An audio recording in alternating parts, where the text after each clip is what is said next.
여러분 안녕하십니까. 정책시사 정창준입니다. 윤석열 대통령이 어제 현직 대통령으로선 처음으로 헌법재판소 탄핵 심판에 직접 출석했습니다. 공수처 조사엔 응하지 않았던 윤 대통령이 직접 출석한 배경을 두고 여러 해석들이 나오고 있는데요. 관련해서 국민의힘 김희정 의원과 이야기 나눠보겠습니다.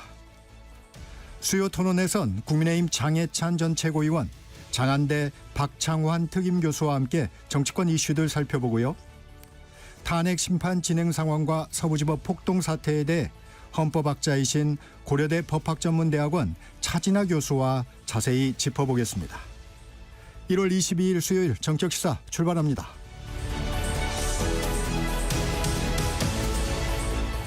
정책시사는 유튜브로도 실시간 방송합니다. 문자 참여는 짧은 문자 50원, 긴 문자 100원이 드는 샵 9730, 콩 어플은 무료입니다.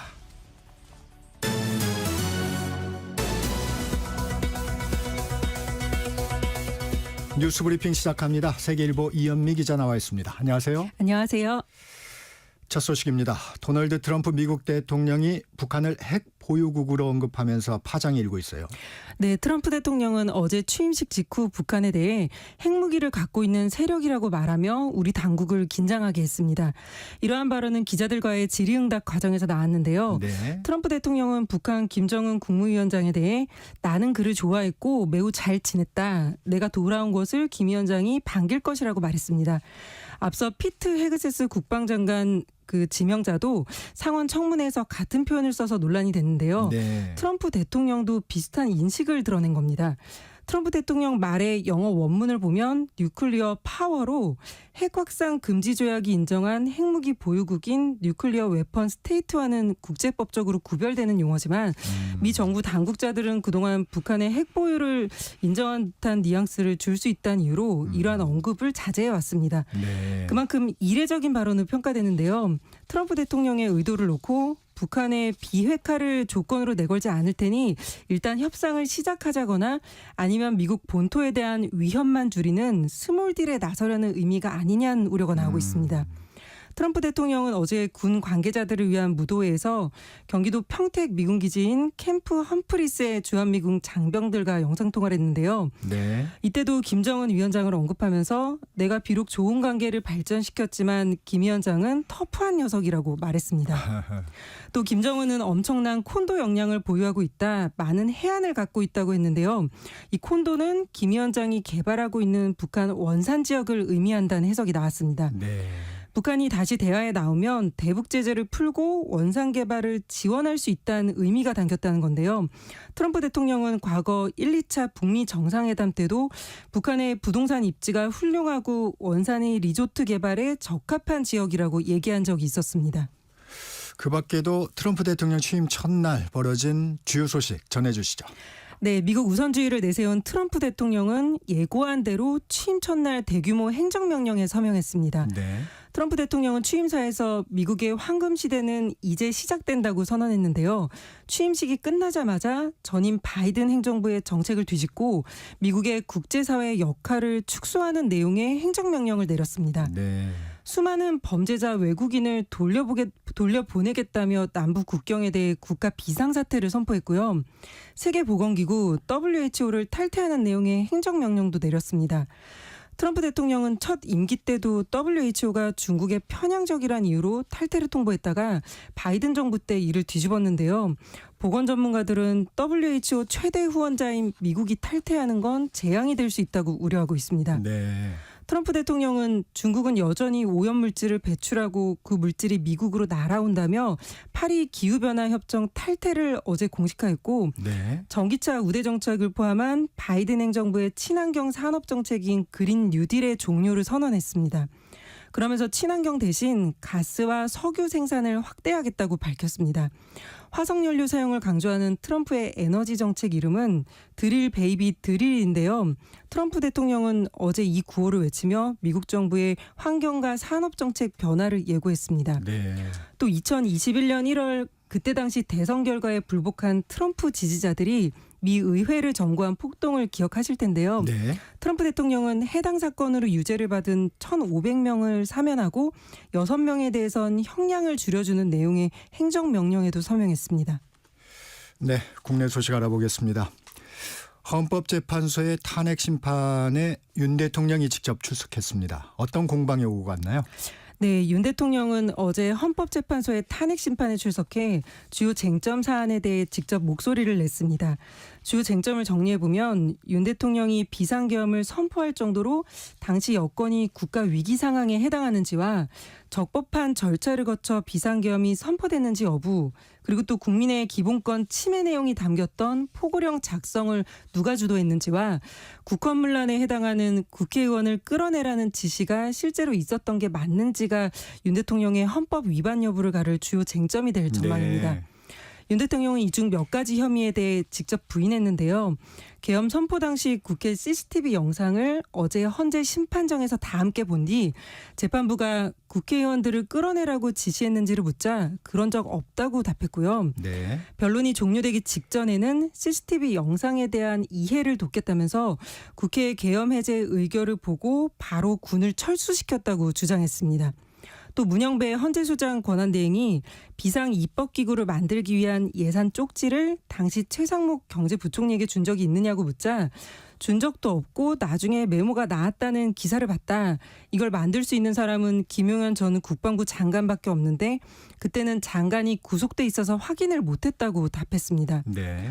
윤 대통령 측은 포고령에 대해서도 계엄의 형식을 갖추기 위한 것이고 집행할 의사가 없었다고 하면서 김용현 전 장관이 초안을 마련했다고 했는데요. 김 전 장관 측 이야기는 이와 좀 달라서 김 전 장관이 증인으로 출석하는 내일 변론에선 이에 대한 양측의 대립이 있을 것으로 보입니다. 네. 부정선거론도 나왔었죠? 네, 윤 대통령은 계엄 선포 전에 선거 공정성의 신뢰에 의문이 드는 것들이 많이 있었다며 계엄군을 선관위에 보낸 건 음모론을 제기하려던 게 아니라 팩트 확인 차원이었다고 말했습니다. 국회 측은 이에 부정선거 주장은 근거가 없을 뿐 아니라 탄핵 심판 쟁점이 아니라며 윤 대통령 측의 관련 주장과 증거 제출을 제안해달라고 재판부에 요청했습니다. 선관위도 어제 조목조목 반박하는 입장문을 내고 윤 대통령이 제기한 의혹은 부정선거의 증거가 될 수 없다고 밝혔습니다. 윤 대통령이 응하고 있는 탄핵 심판과 달리 수사기관의 수사는 진행이 안 되고 있는데요. 네. 공수처는 어제 윤 대통령에 대한 강제 구인을 재시도 했지만 윤 대통령이 헌재 변론기일을 마치고 인근 국군 서울지구병원으로 이동하면서 또다시 수사가 불발됐습니다. 네, 다음 소식입니다. 최상목 대통령 권한대행, 지금 야당이 계속 추경을 요구하고 있는데 입장을 밝혔다고요? 네, 최 권한대행은 어제 국무회의 모두 발언에서 미국의 통상정책 전환이 우리 경제에 미칠 영향을 우려하면서 그 대응 방안 중 하나로 추경을 꺼내 들었습니다. 다만 국회와 정부가 참여하는 국정협의회를 통해 논의한다는 전제를 내걸었는데요. 야당의 조기 추경 요구에 소극적이던 정부가 추경 편성 가능성을 시사한 건 어제가 처음이었습니다. 네. 국민의힘은 민주당 이재명 대표의 지역화폐 예산을 위해 추경을 하자고 한 것이라며 수용하기 어렵다는 입장이지만 이창용 한국은행 총재도 재정 투입을 통한 경기 부양이 필요한 시점이라며 15조에서 20조 원 규모의 추경을 제안한 바 있습니다. 어제 국무회의에선 야당이 통과시킨 법안에 대한 제2요구안도 통과됐습니다. 최 권한대행은 TV 수신료 통합 징수하는 방송법 개정안과 인공지능 등을 이용한 전자책을 교과서로 채택하지 못하게 한 초중등 교육법 개정안 등의 거부권을 행사했습니다. 네. 서부지법 난입 사태 수사 상황도 살펴보겠습니다. 피의자 전원에게 구속영장이 청구됐죠? 네, 검찰은 법원 내부에 침입해 난동을 부린 46명에 대해 구속영장을 청구했습니다. 경찰이 현장에서 체포한 사람은 90명인데요. 이 중 63명에 대해 구속영장이 청구됐고 그중에서도 46명은 법원 내부까지 침입해 난동을 부린 사람들이라 앞으로 줄줄이 구속될 것이라는 전망이 나옵니다. 이들 가운데는 현장을 생중계한 유튜버 3명도 포함됐습니다. 네. 이틀 전 영장 실질 심사를 받은 5명 중 2명은 벌써 구속됐고요. 나머지 58명은 어제 서부지법에서 순차적으로 영장 심사를 받았습니다. 아직까지 소요죄를 적용한 사례는 없는 것으로 전해졌는데요. 이들 중 10명 정도가 7층에 있는 영장 전담판사 사무실을 집중적으로 훼손한 점에서 네. 경찰은 이들의 배우자로 법원에 대한 정보를 주거나 선동한 사람이 있는지 여부를 조사하고 있습니다. 네, 오늘 여기까지 듣겠습니다. 뉴스브리핑 세계일보 이현미 기자였습니다. 고맙습니다. 감사합니다. 전격시사 듣고 계신 지금 시각 7시 30분입니다. 전격 시사 날씨 정보입니다. 오늘도 안개와 미세먼지를 주의하셔야겠습니다. 지금 전국 대부분 지역의 초미세먼지 농도가 나쁨에서 매우 나쁨을 보이는 가운데 중부지방과 전북, 경북 지역에는 초미세먼지 주의보도 발효 중입니다. 대기가 정체돼 있어서 종일 공기가 탁할 전망입니다. 안개도 곳곳에 짙게 껴 있는데요. 이 안개는 기온이 오르면서 점차 옅어지겠지만 먼지와 뒤엉키면서 낮 동안에도 하늘이 뿌옇게 보이는 곳이 많겠습니다.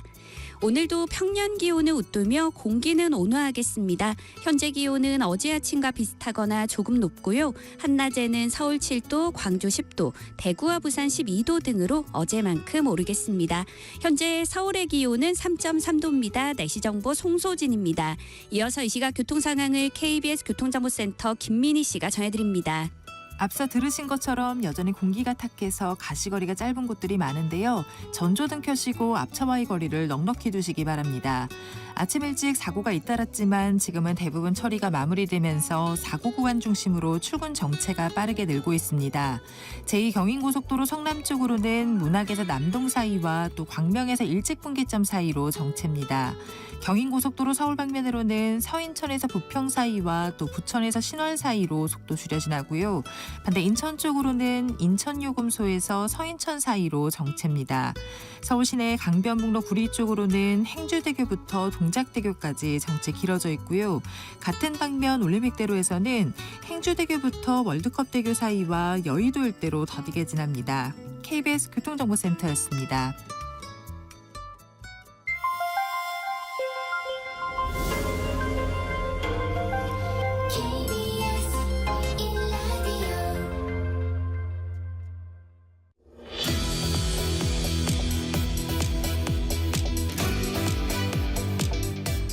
전격 인터뷰, 오늘은 국민의힘 김희정 의원 전화 연결해 전국 상황들 살펴보겠습니다. 김 의원님 안녕하세요. 네, 안녕하세요. 부산 연제구 김희정입니다. 네, 연일 헌정사상 초유의 일들이 벌어지고 있습니다. 네. 윤석열 대통령이 어제는 현직 대통령으로선 처음으로 헌재 탄핵 심판에 직접 출석을 했는데요. 윤 대통령이 직접 출석을 결정한 배경은 뭐라고 보세요?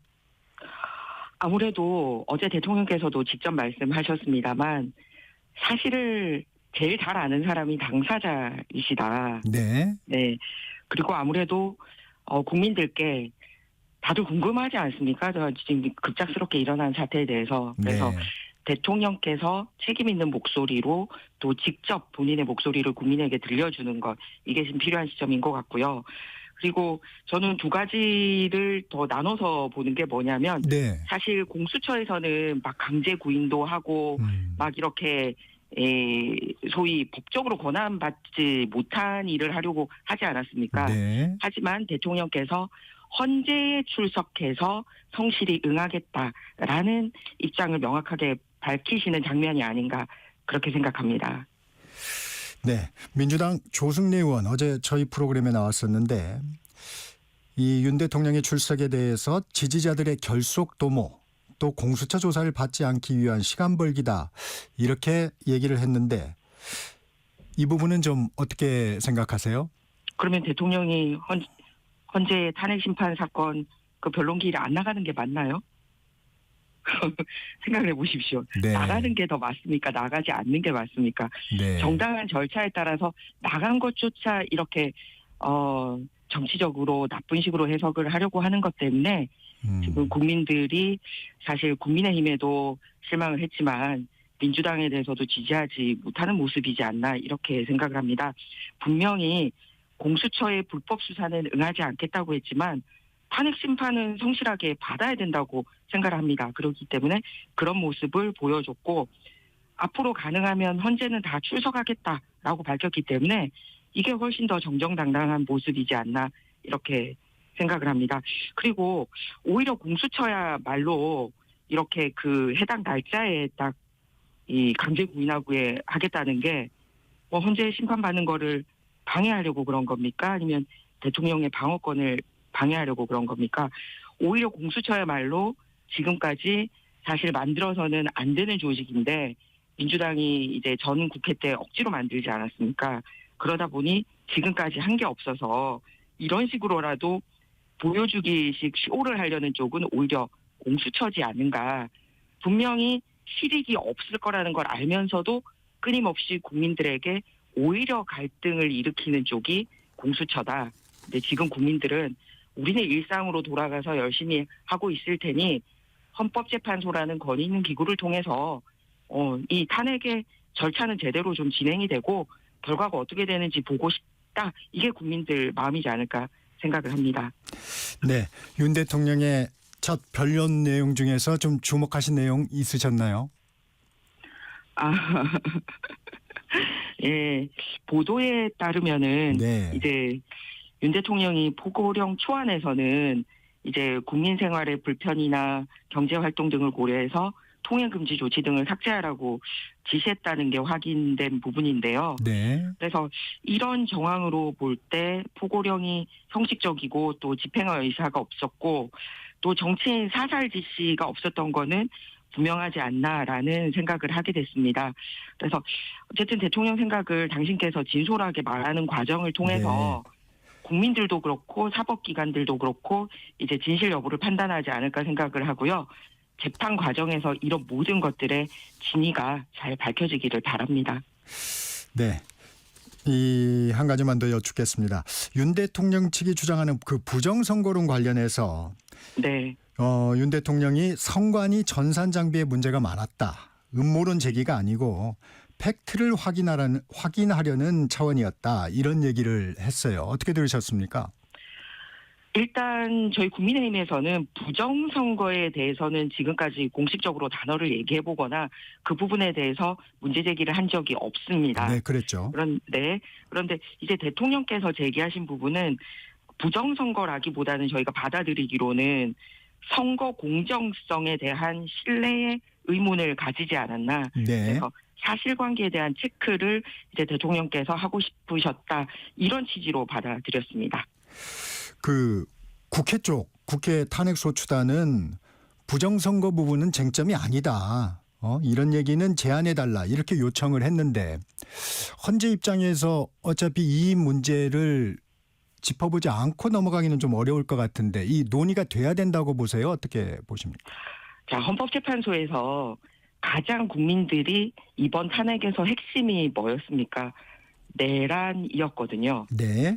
그런데 그 내란이 차지하는 부분은 사실 80-90% 이상임에도 불구하고 내란 부분을 빼고 헌재 재판을 하겠다라고 얘기를 하고 그거를 민주당하고 같이 이런 식으로 논의한 사실이 알려지면서 국민들이 기함을 하고 있거든요. 네. 왜냐하면 이거는 그 소추 사기죠. 왜냐하면 국회에서 저희가 방망이를 두드리고 물론 국민의힘은 대다수 찬성하지 않았습니다만 어쨌든 국회의 의견으로 소추안이 헌재에 넘어간 부분은 내란죄 부분이 대부분인데 네. 그거를 빼고 심사를 하겠다라고 안고 부분에 대해서조차 얘기를 안 하고 있는데 네. 나머지 부분에 대해서 무슨 얘기를 하겠습니까?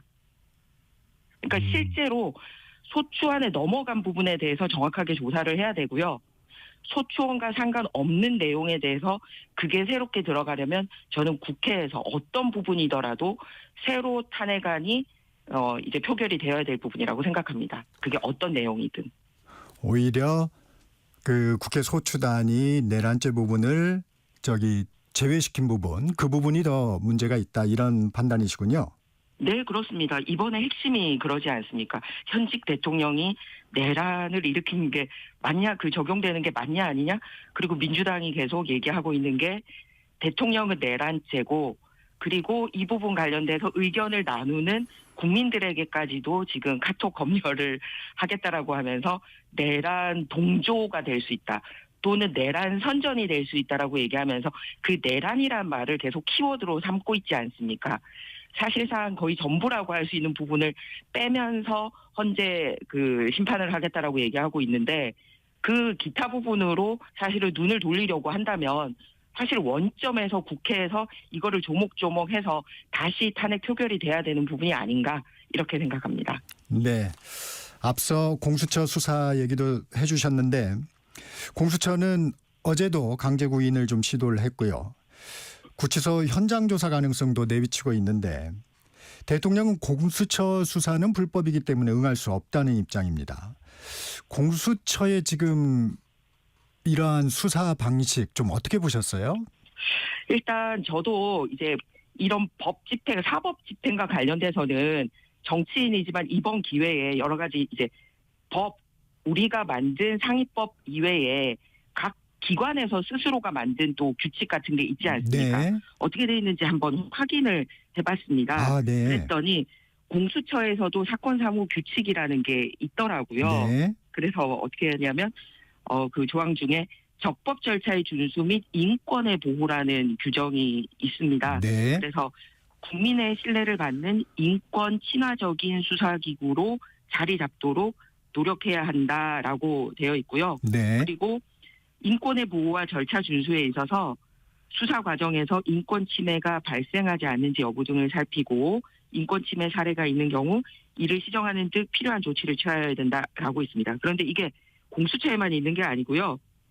검찰 인권보호수사 규칙에도 구속 피의자 등에게 불필요한 출석을 요구해서 변호인이나 가족 등의 접견을 지장을 초래해서는 안 된다 이런 것들이 있어요.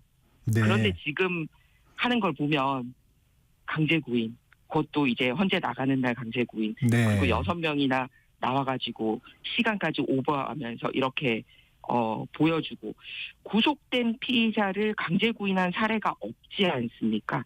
그리고 박근혜 대통령 때도 옥중 방문 조사를 했었거든요. 그런데 지금은 공수처가 대답을 하는 거는 이렇게 하면 자기네들이 시간이 많이 걸린다라고 수사 편의, 자기네들 편의를 얘기를 하고 있습니다. 네. 그러니까 이게 보여주기식이고 실제로 수사를 할 의지도 없고 실익이 없다는 것도 아니까 자꾸 이런 짓을 하지 않느냐.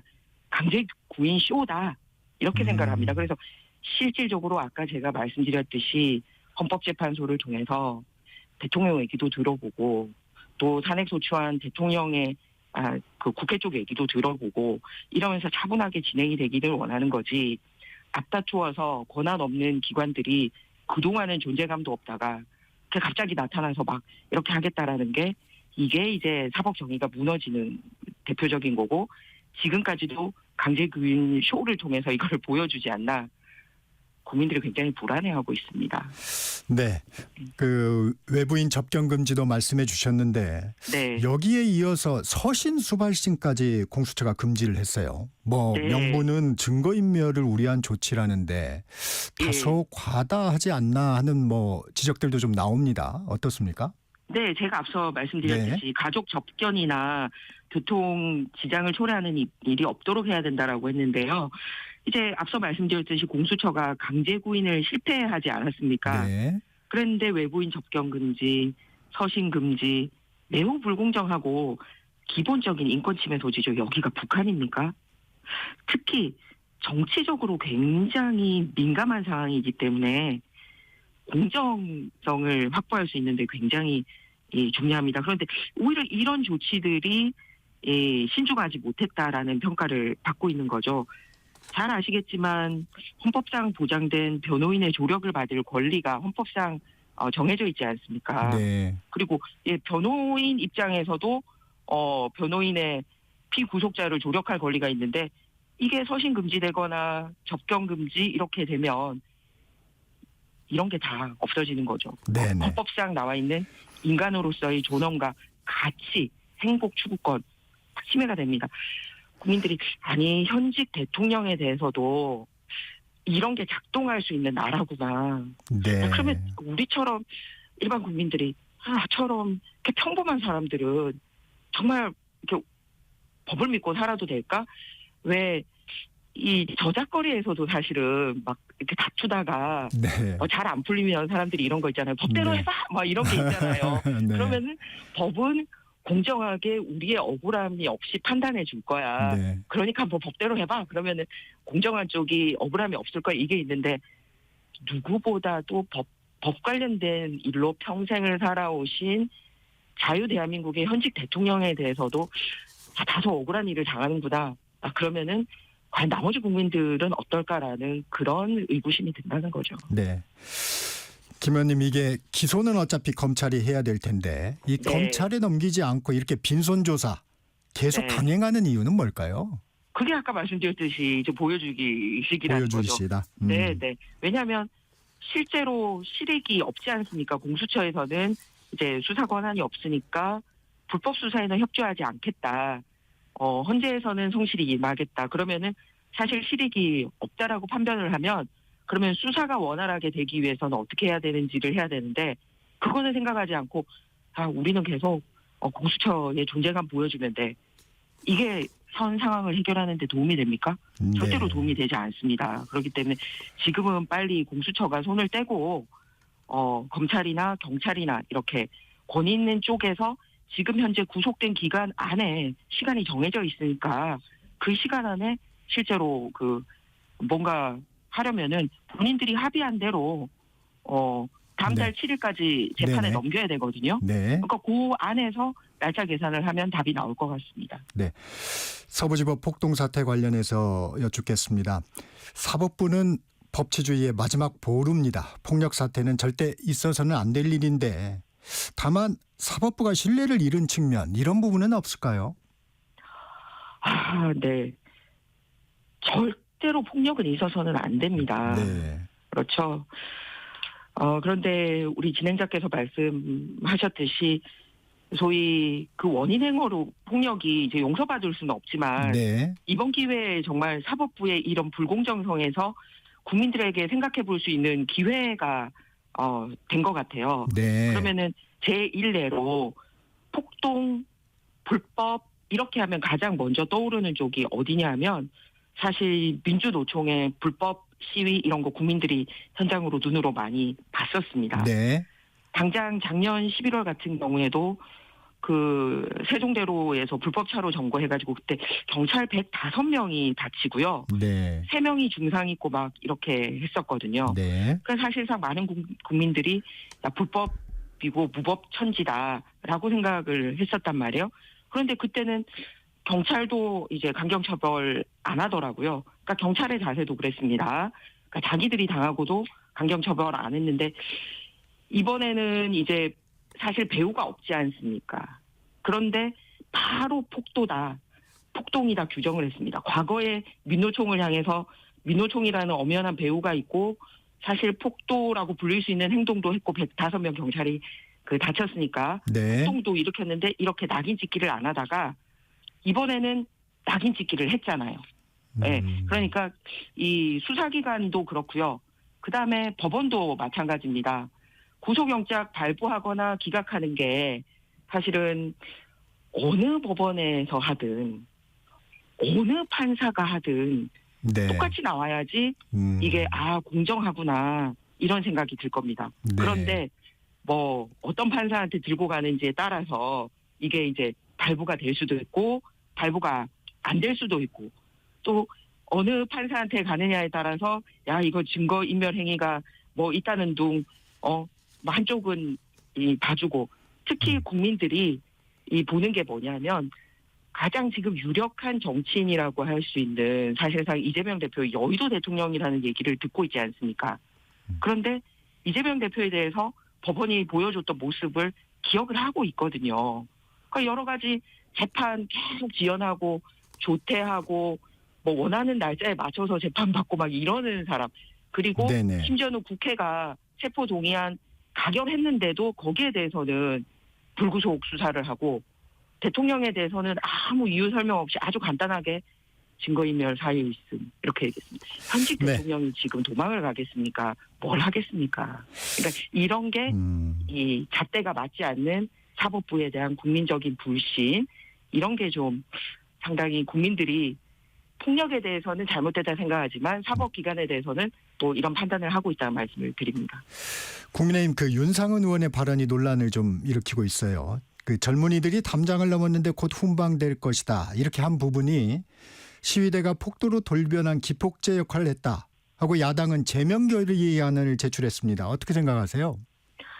일단 개인 의원들의 이렇게 정제되지 않은 발언이 나오는 부분은 국민들에게 또 다른 혼란을 일으킬 수가 있다고 생각합니다. 네네. 그래서 오히려 이런 부분에 대해서는 저희가 이제 조심하고 신중해야 되는 부분입니다. 네. 그런데 앞서 말씀드렸듯이 이제 조직이 뒷받침되는 어떤 특정 세력들이 정말 국민들의 불평까지 이 감내하게 하면서 폭동을 일으키고 공공기관이 다치는 사례를 보여줬을 때의 대처와 지금은 어쩐 뒤에 배후 세력이 있는 것도 아니고 네. 정말 젊은이들이 이게 잘못됐다고 생각해서 우발적인 행위로 벌어졌는데 20, 30대들을 콕 찍어서 엄벌 처벌하겠다. 그리고 다 막 초범인데도 이렇게 막 구속하겠다. 막 이런 식으로 하는 부분이 상당히 잘못되지 않았나라고 생각을 하고 네. 저는 그 윤 의원님의 그 신중하지 못한 발언도 중요하지만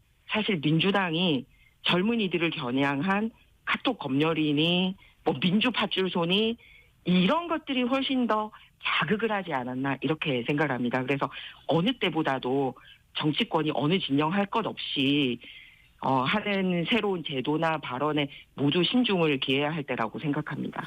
네, 화제를 좀 바꿔보겠습니다. 탄핵 정국 속에서 국민의힘 지지도가 상승하고 있습니다. 정권 연장론이 정권 교체론을 앞선 여론조사도 나왔었는데요. 여기에 담긴 함의 어떻게 생각하세요? 일단은 국민의힘이 잘해서 올라간 게 아니라는 거를 저희들이 잘 알고 있습니다. 그렇기 때문에 이 부분에 대해서는 무겁게 받아들이고 있습니다. 그런데 지금은 국민의힘뿐만 아니라 민주당이 올라갔을 때 민주당이 스스로 잘해서 올라간 게 아니라 과거에 국민의힘이 지도부 내부의 갈등이라든지 이런 것 때문에 여당이 저렇게 내부 갈등이 있구나 또는 여당이 이렇게 좀 이제 대통령께서 계엄이라든지 이런 무리수를 놓거나 해서 반사이익을 받아갔거든요. 네. 그래서 저는 양당 공이 본인들이 잘해서 올라갈 수 있도록 노력을 해야 된다 생각하고 저는 여론은 언제든지 요동칠 수 있다고 생각합니다. 네. 다만 여당에 유리한 여론조사가 나오자마자 민주당이 이거는 조작이다. 왜곡이다. 그래서 검증해봐야 된다. 이런 태도를 보이는 것 자체가 정치권 전체 신뢰를 떨어뜨리는데 한몫하지 않나라고 생각을 합니다. 그래서 이제 한 군데서만 이렇게 나온 게 아니라 이제 주요 여론조사 기관인 리얼미터나 한국갤럽이나 MBS 등등에서 이제 그동안 참 신뢰가 떨어졌었는데 다시 여당에게 지지를 해주는 모습 굉장히 감사하고 조심스럽게 받아들이고 이제 제대로 된 민생으로 보답할 수 있도록 노력하겠습니다. 앞에 카톡 검열 또 여론조사 검증 제도 개선 특위를 발족한 야당 이런 부분도 말씀을 해주셨는데 이러한 여론의 지형이 조금 변화한 크게 영향을 미친 요소는 어떻게 보십니까? 네. 방금 말씀드렸듯이 카톡 검열이다, 여론조사 검열이다 이런 거는 정치권의 문화를 문제를 넘어서서 일반 국민들을 겨냥한 거거든요.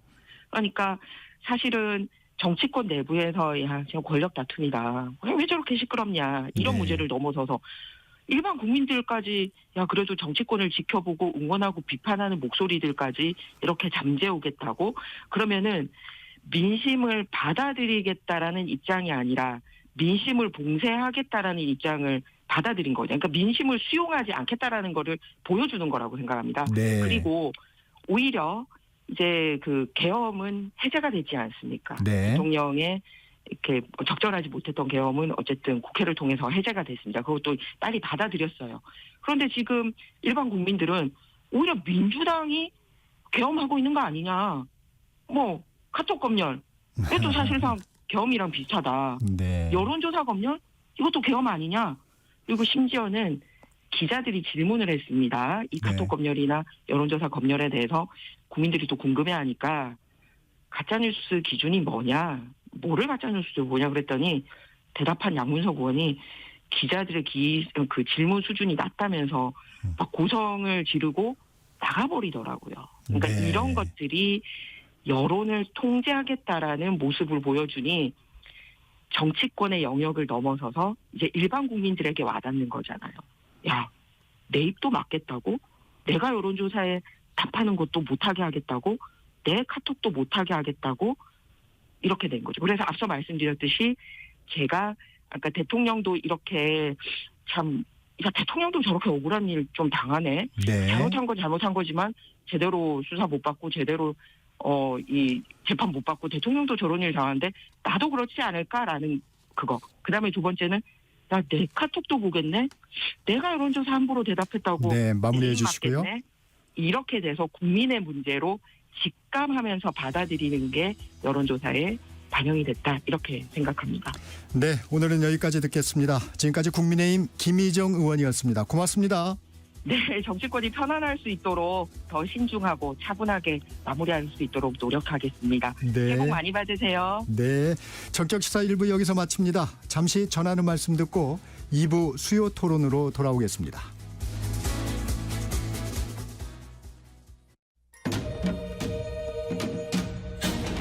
광복 80년 KBS 라디오 캠페인 밸류업 대한민국. 안녕하세요. 동요를 만드는 작곡가 송택동입니다. 최근에 방송국에서 경연대회도 하고 있는데 아이들이 가요 그런 노래들을 가사의 내용 생각하지 않고 지금 따라 부르고 있는 것이 가슴이 아파요.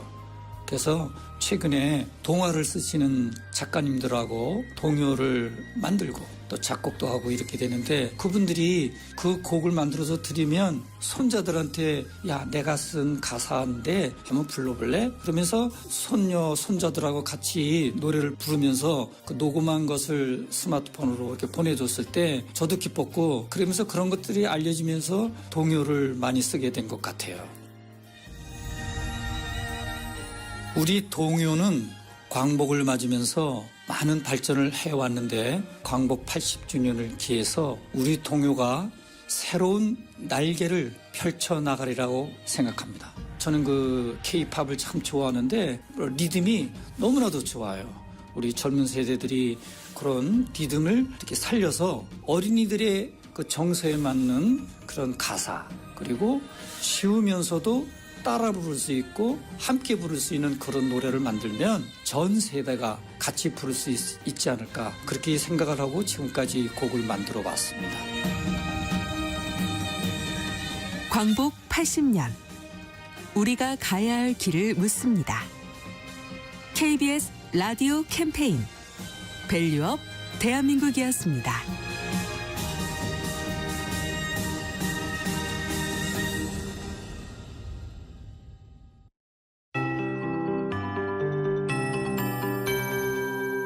KBS 58분 날씨.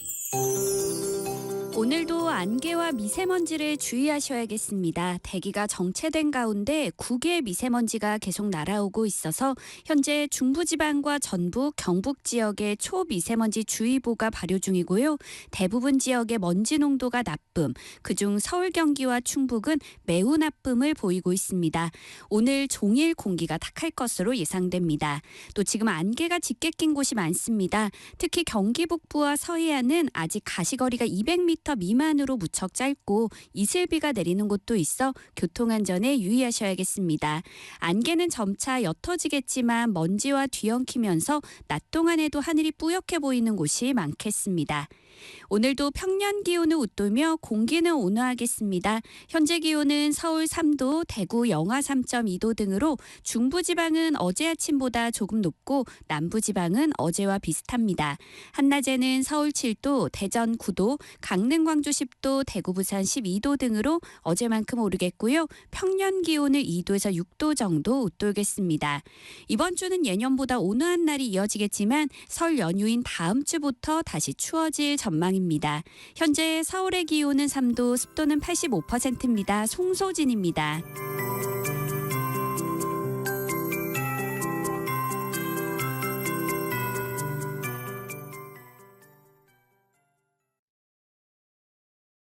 정성을 다하는 국민의 방송 KBS가 8시를 알려드립니다. AM 711kHz, FM 97.3MHz, KBS 1라디오입니다. HLKA.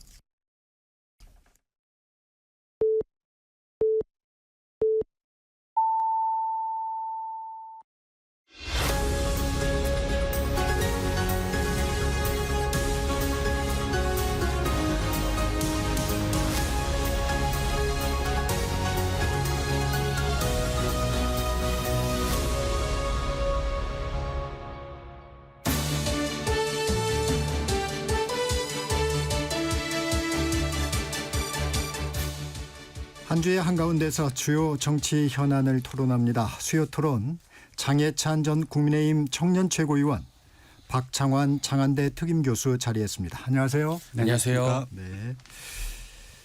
헌법재판소 탄핵 심판 얘기부터 시작해야 될 것 같습니다. 윤석열 대통령이 출석을 했습니다. 계엄 선포 이후에 공식적으로 처음 모습을 드러낸 건데 첫 일성이 이런 말을 했습니다. 철들고 난 이후에 지금까지 공직 생활을 하면서 자유민주주의라는 신념 하나로 살아온 사람이다.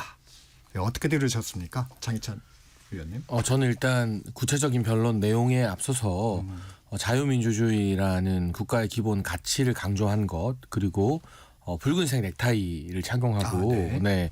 100여 분의 시간 동안 생중계가 이제 나중에 공개가 됐잖아요. 현장에서는 공개가 안 돼도 녹화본으로 굉장히 꼿꼿하고 어떻게 보면 바른 자세로 이 헌법재판소 재판에 임한 것 자체가 지지자들이나 또 국민들에게 아직 포기하지 않았다. 그리고 탄핵 심판을 통해서 윤석열 대통령 측의 어떤 정치적 정당성을 계속 알려나가겠다라는 강한 의지가 보여진 것 같아요. 이게 박근혜 전 대통령 탄핵 국면과는 상당히 다른 부분 중에 하나인데 윤석열 대통령의 어제 발언에 동의하는 분도 있고 동의하지 않는 분도 있겠습니다만 중요한 것은 대통령이 직접 나와서 자신의 어떤 선택에 대한 정치적 정당성을 이야기하고 또 꼿꼿한 태도를 계속 보여주고 앞으로의 헌재 변론에도 가능한 다 출석하겠다라는 입장을 밝힌 게 이 탄핵 심판이 진행되는 과정에서 보수 진영이나 윤석열 대통령 지지자들이 과거 박근혜 정부 때처럼 흩어지거나 뭐 소멸하진 않겠구나, 어떤 정치적 결집력이나 정치적 원동력을 계속해서 가져가겠구나라는 점이 느껴져서요. 계속해서 직무는 정지되어 있지만 한국 정치에서 윤석열 대통령이 보수 진영에서는 헤게모니를 오히려 계속 쥐고 가져가는 그러한 첫 단계가 어제 헌법재판소 직접 출석과 변론이 아니었나 싶습니다. 출석의 의미를 그렇게 짚어주셨어요. 박 교수님. 저는 참 자유민주주의를 얘기하는 윤석열 대통령을 보면서 자유민주주의가 저렇게 공허한 메아리였나라는 생각이, 자괴감이 굉장히 많이 들었어요. 자유민주주의는 확고한 법치를 기반으로 합니다. 윤석열 대통령은 역대 대한민국 대통령 가운데 정말로 법치주의를 입에 달고 사신 분이었어요. 검찰총장까지 지내셨던 분이니까요. 그런데 그런 분이 법치주의의 근본이 뭐냐, 법치주의의 기반이 뭐냐, 이게 법원의 판단이거든요. 그런데 수사기관도 불법이라고 그렇고 법원의 판단도 불법이라고 그렇고, 이런 정말로 헌법체계 내에서 작동하는 사법작동을 불법으로 규정하고 저항하시다가 지금 구속되고 또 지금 재판까지 받고 계시는 거잖아요. 참 그런 가운데 본인의 입으로 자유민주주의를 얘기하는 게 얼마나 공허한 메아리로 들리는지, 그리고 결국은 그러한 얘기가 나는 죄 없다, 보수 지지층이여 나를 지켜다오, 이런 보수 지지층의 결집과 저항을 촉구하는 메시지로 읽히고 있다 보니 얼마 전 뭐 법원의 그러한 비극적인 충돌도 우리가 봤지 않습니까? 그걸 본다면은 과연 그분이 얘기하는 자유민주주의는 뭔지에 대한 의문을 가질 수밖에 없고, 참 뭐라 그럴까요? 네. 좀 뭐랄까 정말 너무 뒤통수 맞는 느낌, 이런 느낌 어떻게 할 수가 없네요. 네. 박 교수님, 그 윤 대통령의 첫 변론 내용 중에 좀 주목하신 부분이 있습니까? 역시나 뭐 예상했던 대로의 이야기들이었습니다. 국회 표결 막지 않았다. 뭐 이건 뭐 옛날부터 계속 해오신 얘기였고, 그 다음에 뭐 비상 입법 기구 쪽지 나 준 기억 없다. 뭐 이렇게, 그 다음에 부정선거 팩트 체크 차원이었다. 이게 요지인데 참 억지와 모르쇠와 궤변으로 이렇게 일관하는 모습을 보면서 왜 구속 수사가 필요한지를 다시 한번 보여주는 것 같아요. 만약에 구속이 되지 않았다면 이런 주장들을 지금 이런 주장을 하셨던 증인들이 있잖아요. 군수 내부, 그다음에 김용현 전 장관, 뭐 또 그 밑에서 일하셨던 분들, 그분들에게 하나의 가이드라인으로 작동하지 않았을까. 그렇게 된다면 정말로 증거인멸이라든지 또 말맞추기 이런 부분이 되지 않았을까 싶어서 구속 수사가 왜 필요한지를 또 한 번 증명한 거 아니었나 그런 생각이 들었습니다. 지금 박 교수님이 얘기를 하셨는데 윤 대통령 측이 그 부정선거론 관련해서 선관위 전산 장비에 문제가 많았다. 음모론을 제기하는 게 아니고 팩트를 확인하려는 차원이었다. 이런 얘기는 어떻게 들으셨어요? 일단 어제 윤석열 대통령의 모두 발언이나 이런 것 등은 그동안 대국민 담화에서 우리가 다 들어왔던 내용들이에요. 네네. 중요한 건 팩트에 대한 다툼인데요. 네. 일단 일부 군 관계자들의 진술과 다른 입장을 윤석열 대통령이 직접 나와서 밝혔습니다. 네. 그러면 정말 위법한 체포 지시 등이 있었는지 없었는지 입장이 갈리는데 이 결론을 헌재에서 한 2달, 3달 재판 안에 낼 수 있을 것이냐. 왜냐하면 형사재판에서도 양측의 진술이 다르면 명확한 증거 없을 때는 어느 쪽 진술 신빙성이 있는지 판단하는데 시간이 꽤 걸리잖아요. 지금 그 말씀하시는 거죠. 국회의원들 뭐 끌어내라는 네네. 지시 윤 대통령은 없었다. 예, 그런 부분이 하나 쟁점이 될 것 같고 네. 말씀하신 이제 부정선거에 대한 부분은 네네. 부정선거가 있었다 없었다를 헌재에서 가리는 게 중요한 것이 아니라 네. 그럴 수도 없죠. 사실은 이 제한적 시간 안에서. 근데 중앙선관위로 계엄군이 갔다는 것 자체가 굉장히 큰 논란이지 않습니까? 그럼 윤석열 대통령 측에서는 뭔가 그렇게 긴급하게 강제 수사를 시도할 만한 의심스러운 정황이 객관적으로 있었는지 정도는 헌재 재판에서 이야기를 하고 근거를 내세워야만 계엄군의 중앙선관위에 대한 어떤 출동에 대한 정당성이 확보가 되는 거거든요. 그러니까 제가 예상했을 때 뭐 국회 측에서는 그게 큰 쟁점이 아니니까 부정선거 네. 이야기를 하지 말라고 했는데 이거는 부정선거를 이야기하는 게 아니라 그 이야기를 헌재에서 뭐 결정될 수도 없고요. 선관위의 긴급한 강제 수사가 필요할 정도의 어떤 의심을 살 만한 정황이 대통령에게 보고가 되었느냐, 있었느냐. 아무런 근거나 정황도 없는데 선관위로 계엄군을 보냈으면 헌재에서 그 출동 자체를 조금 더 무거운 잘못으로 판단할 가능성이 있고 부정선거가 있는지 없는지를 차치하고 뭔가 의심스러운 정황이나 이런 것들이 있는데 강제 수사 아니고는 이걸 조사할 방법이 없었다는 윤석열 대통령 측의 근거나 이런 것들이 충실하면 헌재에서 그걸 좀 정상 참작을 하겠죠. 그래서 그 부분을 다투겠다는 것이지 이 헌법재판 과정에서 뭐 선거 부정이 있었느냐 없었느냐를 다툴 수도 없고요. 그런 의도는 저는 아닐 거라고 생각을 합니다. 근데 지금 말씀하셨는데 예를 들면 국회 측에서는 이게 쟁점이 아니다. 이 선거 부정 관련해서는 좀 제한해달라 이런 얘기를 했습니다. 근데 이게 논의가 돼야 된다고 보십니까? 어떠십니까?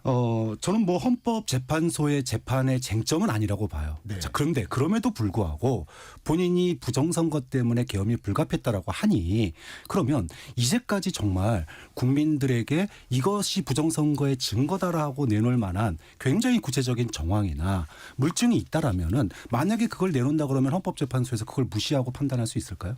저는 그렇지는 않을 거라고 봅니다. 자, 그런데 지금까지 윤석열 대통령이나 변호인 측의 주장 중에 이제까지 나왔던 뭐 부정선거의 의혹의 정황, 구체적인 정황이라든지 물증이라든지 뭐 하나 내놓은 게 하나도 없어요. 예를 들어서 뭐 서버 얘기를 하는데 그 국정원이 서버 그때 결국은 했지 않습니까? 윤석열 대통령 스스로 얘기했다시피 서버 점검을 했는데 그 서버 점검 가운데서 소위 말해서 해킹의 흔적이 있었느냐 발견하지 못했거든요. 그다음에 지난 총선 때도 그랬고 지방선거도 그렇고 선거 끝날 때마다 이거 부정선거 아니냐라고 하는 고소고발이 지난 총선 때는 무려 130건이 접수가 됐었습니다. 그러면 그때 누가 이거 조사했습니까? 검찰에서 조사했어요. 윤석열 대통령이 몸담고 본인이 임명한 검찰총장이 있던 시절에 근데 거기서 검찰에서 뭐라고 결론 내렸습니까? 혐의 없음 종결을 했어요. 또 본인이 임명한 선거관리위원장입니다. 그러면 본인이 임명한 검찰과 본인이 몸담았던 검찰과 본인이 임명한 선거관리위원장이 있는데 이들이 다 죄송합니다. 하나같이 혐의 없음 종결을 내렸는데 이거를 갖다가 신뢰하지 못하겠다라고 얘기를 하는 거는 스스로에 대한 모순 아니냐. 그리고 지금 변호인단이 주장하고 있는 내용, 윤석열 대통령이 주장하고 있는 내용 가운데 뭐 예를 들어 무더기로 뭐 위조 표가 투표지가 발견된 적 단 한 번도 없다는 겁니다.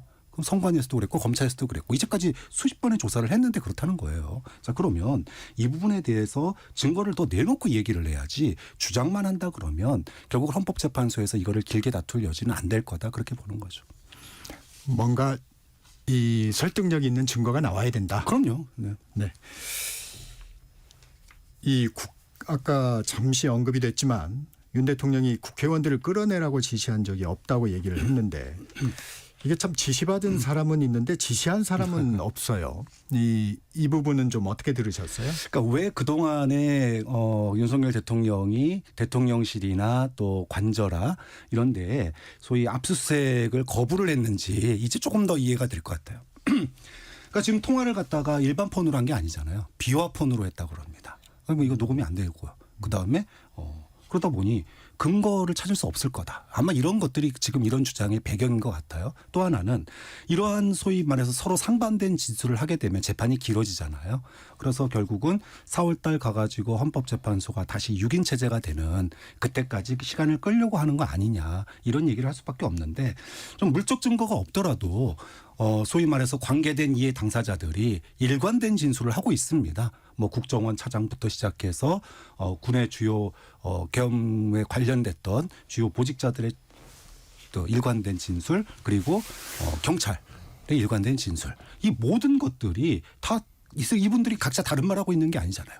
다 똑같은 말을 하고 있습니다. 그것도 윤석열 대통령 본인으로부터 직접 지시를 받았다는 거 아닙니까? 자, 이렇게 됐을 때 아무리 억지를 써서 난 그런 얘기한 적 없다라고 얘기하더라도 그걸 과연 받아들일 수 있을까? 좀 그런 점에서 기존의 내란 주요 종사자들의 진술이 일관되고 그리고 거의 동일 대동소이한 그런 진술을 하고 있고 확고한 게 진술을 하고 있기 때문에 저는 뭐 윤석열 대통령이 이것을 갖다가 억지를 써서 부정을 하더라도 이게 이것 때문에 시간이 길게 끌어질 가능성은 없어 보인다 이렇게 말씀드립니다. 저는 생각이 조금 다른 네. 부분이 있는데요. 네, 말씀하십시오. 원래 헌법재판소에서 형사재판이 진행 중일 때는 헌재재판을 미루는 제도가 있는 게 바로 이런 이유 때문이거든요. 네. 형사적으로 양측의 의견과 진술이 엇갈릴 때 헌재에서 두세 달 집중 심리하는 기간 동안 누구의 진술이 맞는지 형사적 판단까지 내리는 건 사실 불가능하거든요. 그러면 지금 우리 박 교수님 말씀처럼 아무리 일부 관계자들이 대통령에게 지시를 받았다 하더라도 객관적 물증이 없는 상황에서 대통령 측의 진술과 김용현 전 장관의 진술이 다르게 나오고 있지 않습니까? 그럼 여기에 대한 판단은 형사재판부에서 해야 되는 것이고요. 헌재에서는 여기에 대한 판단이 어떻게 보면 이 형사재판에 영향을 끼칠 수 있기 때문에 진술이 엇갈린다면 탄핵 인용이냐 기각이냐를 다룰 때는 대통령의 비상계엄 이 선포 그 자체가 위헌적이고 위법적이어서 대통령직을 수행하기 힘들 정도인가 거기에 집중을 해야지 그에 따르는 형사적인 의혹이나 이런 것들까지 헌재가 미리 앞서가서 이거는 옳다 이거는 그르다 판결을 내리면 그 대한민국의 사법체계를 부정하는 일이 될 수가 있어요. 그런 것 때문에 실제 헌재법에 형사재판으로 재판이 진행 중이면 그 재판 끝나고 다룬다라는 예외 조항도 사실 있습니다. 이번 탄핵 심판에는 적용이 안 됐습니다만.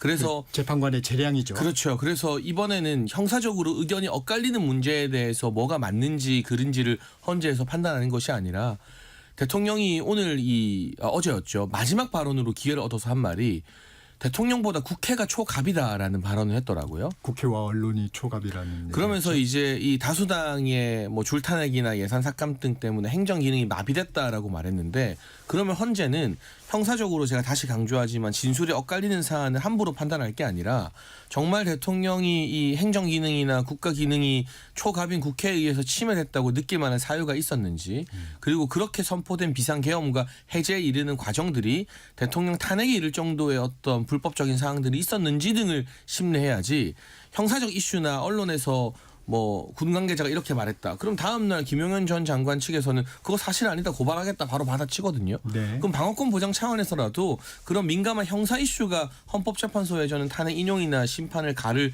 주쟁점은 아니어야 된다고 생각합니다. 네. 네, 서부지법 포통 사태 얘기로 좀 넘어가 보겠습니다.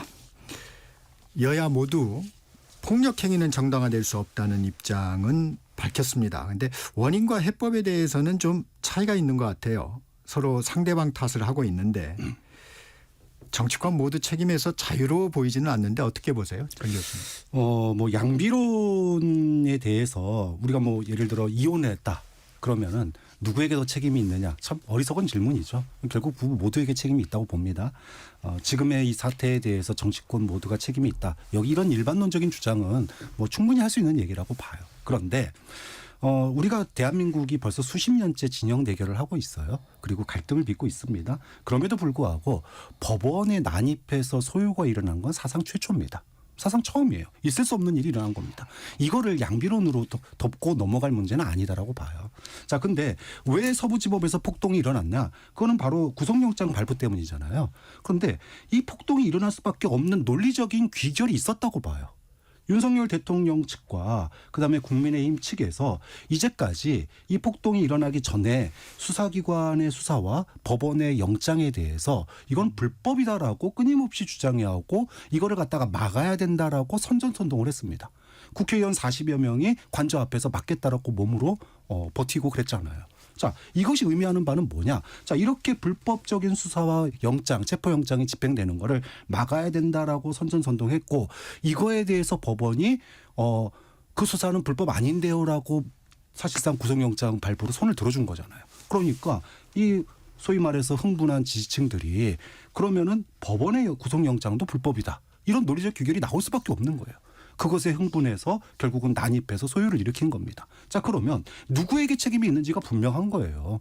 이제까지 수사에 대해서 법원의 판결에 대해서 불만이 있더라도 그것을 헌법체계 내에서 사법기관의 체계 내에서 구제를 받으려고 노력을 해야지 이것을 갖다가 불법으로 규정하고 사법부에 대한 불신을 조장하고 그리고 서부지법을 마치 뭐 민주당의 동조기관인 양 선전선동해 온 것이 결국은 사상 초유의 법원 난입 사태 소요 사태로 이어진 거 아니냐. 그렇게 보면 명확하게 책임은 윤석열 대통령 측과 국민의힘에 있다라고 하는 걸 얘기할 수밖에 없는 거예요. 논리적 귀결입니다. 장 의원님 하실 말씀 있으시죠? 물론 당연한 전제로 어떤 경우에도 폭력은 용납될 수가 없습니다. 특히 그것이 법원에 대한 침탈이라면 더더욱더 경계하고 책임자들에 대해서 엄벌에 처해야 하는 것도 맞고요. 다만 저는 우리 사회가 일관된 기준을 가졌으면 좋겠습니다. 이를테면 어제 아침 조선일보 기사를 보니 이번 서부지법 사태로 부상을 입은 경찰의 숫자가 약 50여 명 정도라고 합니다.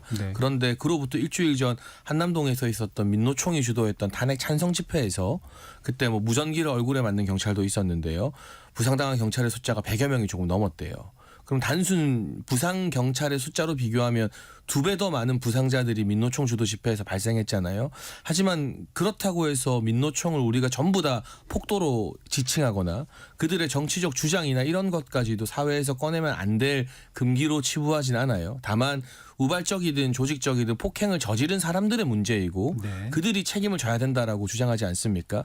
그럼 이번 서부지법에서도 다시 말씀드리지만 과격하게 행동하거나 법원에서 기물을 파손하거나 폭력 행위를 한 사람들 그분들의 문제예요. 저는 그분들을 비호할 생각이 전혀 없습니다만 그분들과 정치적 주장을 같이 하는 사람들의 그 주장까지도 너네 말도 꺼내지 마. 금기시하는 것은 그거는 어떻게 보면 이 서부지법의 비극적인 사태를 빌미로 한쪽의 정치적 주장을 완전히 입 밖으로도 꺼내지 못하게 하려는 또 다른 정치적 폭력이 될 수도 있다. 제가 그래서 그 예시를 민노총의 이 시위로 든 것이고요. 기본적으로 저는 우리나라에서 공권력에 대한 존중이 상당히 부족하다라는 생각을 예전부터 많이 해왔습니다. 그리고 보수 진영이 우파라는 분들이 원래는 공권력을 더 존중해야 된다라는 이야기를 많이 해왔잖아요. 그럼 이 차제에 이 보수 진보 여야 할 것 없이 공권력에 대해서 우리가 좀 새롭게 바라보고 시민의식을 가다듬는 계기가 되었으면 좋겠고요. 한 가지 좀 더 덧붙이고 싶은 건 뭐 여러 가지 후일담이나 현장 영상 등이 지금도 계속 공개되고 있는데 뭐 적극적으로 가담하거나 뭐 폭력 행위를 행사하지 않은 그냥 그 옆에 시위에 갔다가 등 떠밀려서 그냥 가만히 서 있었던 분들도 일부 지금 체포가 되고 구속영장이 청구가 되었거든요. 저는 이 비극적인 사태에서도 공공기관이 존중받기 위해서는 법을 집행하고 관련자를 책임하는 데 있어서 형평성과 동일한 기준을 내세워야 된다고 생각합니다. 그런 부분은 경찰과 사법기관에서 잘 판단해 주시면 좋겠습니다. 장 의원님, 그 동일한 잣대를 얘기하셨는데 국민의힘은 그 이번에 경찰의 대응 미흡 또 과잉 대응 이 부분도 좀 지적을 하고 있어요. 경찰의 어떤 이번에 대응하는 부분에 대한 문제가 좀 있었다고 보십니까? 제가 다시 또 이게 워낙 민감한 문제다 보니까 대답할 때마다 전제를 다는데요. 네. 경찰이 뭘 잘못했다고 해서 법원에 들어가고 폭력을 행사하는 게 정당화될 수는 없죠. 네. 그 전제를 제가 분명히 합니다. 다만 그 서부지법의 불미스러운 사태가 있기 며칠 전에 뭐 이미 유튜브 등과 언론에서 공개가 다 됐는데 경찰이 그냥 촬영하던 어떤 시민분의 삼각대를 발로 차고 지나간다거나 네. 뭐 여성이나 이 노인분에 대해서 질서 유지 좋지만 너무 과격하게 물리력을 행사해서 끌어낸다거나 하는 장면 등이 공개가 되면서 집회하는 분들 사이에 어떤 감정적 격앙이 있었던 상황이거든요. 그리고 뭐 국민의힘에서 주장하는 것처럼 왜 민주노총 집회에 대해서는 굉장히 미온적으로 나오는 경찰이 이번에 탄핵 반대하는 보수 진영 집회에 대해서는 훨씬 더 거칠고 또 이호영 경찰청 청장 대행도 국회에 나와서 하는 발언들이 사실은 집회하는 분들을 자극하는 건 아니냐. 저는 이 부분에 대해서는 역시나 앞서 말한 모든 기준과 잣대가 동일해야 된다라는 전제에 대해서 경찰이 그 원칙을 지키고 있는지 저는 돌아볼 부분이 있다고 봅니다. 다만 다시 덧붙이자면 그런 경찰의 문제에도 불구하고 폭력 행위가 정당화될 수는 없는 거고요. 당연히. 네. 네. 박 교수님, 그 민주당은 윤상현 의원에 대해 제명을 추진하기로 했습니다. 그 법원 습격을 정당화하는 논리를 제공했다는 건데 이 부분은 좀 어떻게 보십니까?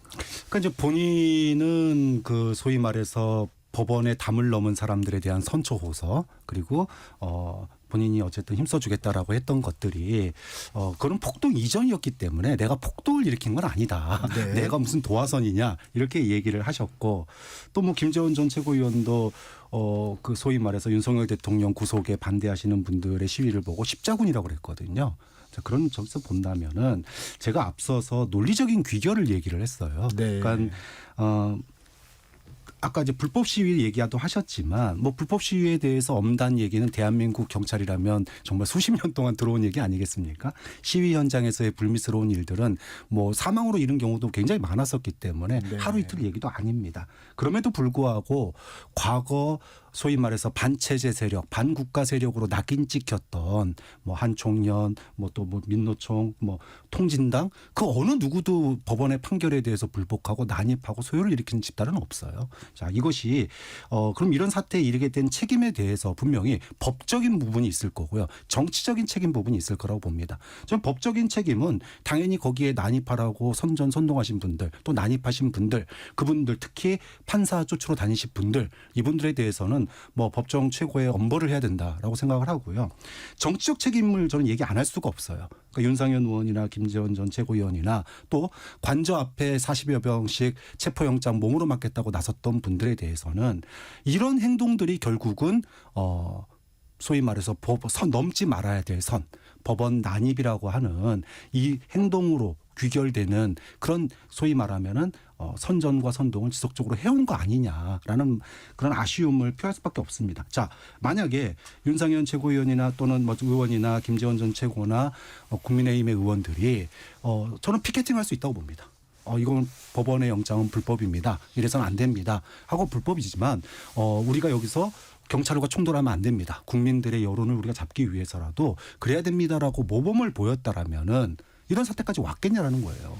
좀 그런 점에서 네. 본인들의 행동 하나하나가 결국은 쌓여서 이런 서부지법의 폭동 사태로 나타났다라고 하는 책임감을 가져야 되는데 내가 폭동 일으키라고 그랬냐 이런 식으로 쓱 발빼는 모습을 보면서 이게 과연 정치적 책임을 지는 정치인으로서 할 수 있는 얘기인가 참 답답하다 이런 마음이 듭니다. 윤상현 의원에 대한 제명 결의안 하실 말씀 좀 있으시고. 뭐 실질적인 효과는 없죠. 과거 21대 국회에서 김남국 전 의원 코인 의혹으로 국회 윤리특위 자문위에서 제명하라고 했는데 실질적 결정권을 가진 윤리특위 위원들은 여야 3대 3으로 나눠져 있어서 그 누구도 제명이 불가능한 구조예요. 정치 공세다. 네네. 그래서 이게 실질적 의미는 없지만 어쨌든 뭐 정치 쟁점화가 되었는데요. 저는 뭐 윤상현 의원의 언행이나 이런 데 동의를 하지 않는다 하더라도 지금 일어났던 불미스러운 폭력 사태를 마치 윤상현 의원이 추동하고 뒤에서 선동한 것처럼 말하는 것은 좀 지나친 확대 해석이다라는 말씀을 드리고 싶습니다. 사실 정치권에서 사법부 판단에 대해서 존중한다고 하지만 여러 의견과 비판이 있습니다. 이재명 대표 같은 경우도 본인의 1심 유죄 판결에 대해서 그걸 인정하지 않잖아요. 그리고 검사의 수사 방식이나 이런 부분에 대해서 뭐 불법 수사다, 있지도 않았던 연어 파티가 있었다, 이런 황당무계한 주장을 야당 대표가 공식 SNS에 올리면서 지지자들을 막 부추겼거든요. 근데 그렇다고 해서 지지자들 일부가 흥분해서 우발적으로 폭력 행위를 저지른 것을 전부 다 특정 정치인이나 정치적 주장을 하는 사람들의 책임으로 몰아가는 건 문제라고 보고요. 이 폭력에 대한 처벌과 책임, 오히려 이게 굉장히 중요하고 민감한 부분이기 때문에 적확하게 해야 된다고 봐요. 폭력을 선동한 사람이 있거나 폭력 행위가 발생했음에도 불구하고 이걸 옹호한 사람에 대해서 책임을 물어야지, 이때다 싶어서 마치 건수 잡은 것처럼 비슷한 정치적 주장을 하는 사람들에게 전부 다 뭐 폭력에 대한 책임을 묻는다면 이건 비극적인 폭력 사태를 또 하나의 정쟁의 빌미나 도구로 쓰는 게 되기 때문에 무겁게 책임을 묻되 그 책임의 범위를 적확하게 따져야지, 그냥 마구잡이로 폭행 사태 일어났으니까 너네는 이제 정치적인 이야기 꺼내지도 마. 그럼 제가 아까 말씀드린 것처럼 남태령의 트랙터 불법 시위라던가 경찰 100여 명이 부상당한 민노총 시위를 저희가 근거로 들면서 진보 진영에서 저 폭력 시위에 동조하는 거 아니면 민노총과 비슷한 주장 하지도 마, 이렇게 하는 거 말이 안 되는 거잖아요. 그러니까 정말 책임자들에게 명확한 책임을 무겁게 물어야지, 이걸 범위를 확대하다 보면 결국 오히려 책임이 희석되는, 원래 본질과는 동떨어진 정치 공방만 남게 될 것 같습니다. 네. 그런 점에서 권영세 비대위원장이 보수 유튜버들, 특히 그중에는 서부지법에 난입한 보수 유튜버도 있는데 이분들에게 설 선물을 보낸다는 게 네. 결국은 앞서서 그런 폭력세력에 대해서 주장하는 것과 선을 긋는 걸 확실하게 해야 된다, 이런 얘기를 하셨는데 네. 이거야말로 옹호 아닙니까? 좀 그런 점에서 국민의힘이 이번 사안을 단순한 우발적 폭력, 이렇게 좀 의미를 너무나 이걸 이거 큰 문제 아닙니다라는 식으로 옹호하고 방어하려고 하는 태도면은 이런 식으로 간다면 대한민국의 법치가 과연 남아나겠느냐, 그런 점에서 국민의힘이 선 긋고 분명히 걷고 그리고 법치주의에 대한 확신을 분명하게 표명을 해야 된다라고 봅니다. 근데 그건 하나만 제가 팩트만 정정할게요. 그 10명 중에 서부지법 안에 들어간 분은 제가 알기로는 없어요.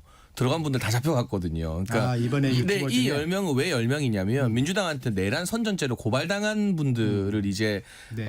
이 당이 그래도 좀 함께 싸우겠다라는 의미로 선물을 보내기로 결정하고 그 뒤에 이런 서부지법 사태가 펼쳐진 것이지, 이번에 해당되는 유튜버는 아니다. 네, 저는 그 안에 들어간 분들은 없는 걸로 알고 있어요. 이 10명 중에서는. 네. 알겠습니다. 그 윤 대통령에 대한 공수처 수사 얘기로 좀 넘어가 보겠습니다. 박 교수님. 네. 일단 강제 구인을 계속 시도하고 있어요.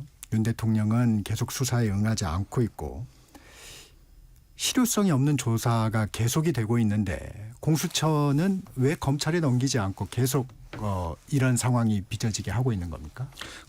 뭐 강제 구인을 하든 체포를 하든 구속을 하든 그것의 전제가 뭐냐 하면 수사예요. 그러니까 수사가 이루어지지 않는다면은 결국 공수처가 한 일은 영장 집행한 것밖에 없는 거 아닙니까? 그렇기 때문에 시간이 걸리더라도 본인들의 임명은 수사입니다. 공수처가 왜 만들어졌고 왜 이번에 논란이 됐습니까? 결국은 수사를 갖다가 하기 위한 것이잖아요. 당연히 뭐 피의자가 수사를 거부하고 응하지 않더라도 최선을 다해서 수사에 노력을 기울여야 되고요. 그리고 그것이 안 됐을 경우에는 뭐 주변 진술을 가지고 채울 수밖에 없겠지만 일단은 최선을 다해서 수사를 노력을 해야 된다. 그건 뭐 존재의 이유잖아요. 너무 당연한 일이라고 봅니다. 2부가 한 30초 정도 남았는데 이 부분에 대해서 공수처 왜 이렇게 집착을 하는 건가요? 근데 사실 실효성이 없다는 건 다들 동의하잖아요. 네. 설령 조사실에 대통령이 가신다 해도 지금 네. 조사 자체를 거부하고 있기 때문에. 그런데 이런 식의 지나친 강제 수사나 구인에 대한 집착이 어떻게 보면 보수 진영을 오히려 결집시키는 정치적 행위가 될 수 있거든요. 그러니까 굳이 이렇게까지 해야 되나 싶은 마음이 듭니다. 솔직하게는. 네. 네. 2부는 여기서 마치고요. 잠시 후 3부에서 수요 토론 이어가겠습니다. 네, 수요 토론 장해찬 전 국민의힘 청년 최고위원, 박창환 장한대 특임교수 함께하고 계십니다. 공수처 수사 관련해서 한 가지만 더 여쭙겠습니다. 공수처가 물론 이제 증거 인멸 우려에서 하는 건데요. 그 가족 면회 금지에 이어서 서신, 수발신까지 금지시켰어요. 이 조치는 어떻게 보셨습니까? 그러니까 저는 좀 과한 것 같아요. 그러니까 실효적 의미가 뭐가 있는지도 모르겠습니다. 그러면 지금 현직 대통령이 변호인 접견은 자유롭게 가능한데 뭐 공수처가 말하는 대로 증거인멸을 편지로 지시하겠습니까? 그게 어떻게 보면 오히려 나중에 발목 잡힐 수 있는 물적 증거가 되는데요. 그러니까 이건 뭔가 공수처도 특정 지지층, 그러니까 대통령 탄핵에 찬성하는 진보 진영을 의식해서 정치적인 쇼를 하고 있다. 왜냐하면 지금 체포영장 집행과 구속영장 발부만으로도 사실은 사람들이 공수처에게 기대했던 것보다는 더 많은 공수처 입장에서의 성과를 낸 셈인데 뭔가 수사에서 자기들이 계속해서 공수처의 존재 의미를 확인시키겠다는 정치적 의도가 전 느껴지는 것 같아요. 그리고 역설적으로 뭐 가족도 못 만나게 접견 금지를 시키고 서신, 수발신도 금지시키고 하는 이런 일련의 과도한 조치들이 보수 진영이나 또는 느슨한 중도의 일부 국민들을 오히려 윤석열 대통령 지지 쪽으로 결집시켜서 지금의 어떤 여론조사, 여러 업체에서 일관되게 대통령과 국민의힘 지지율이 올라가고 있지 않습니까?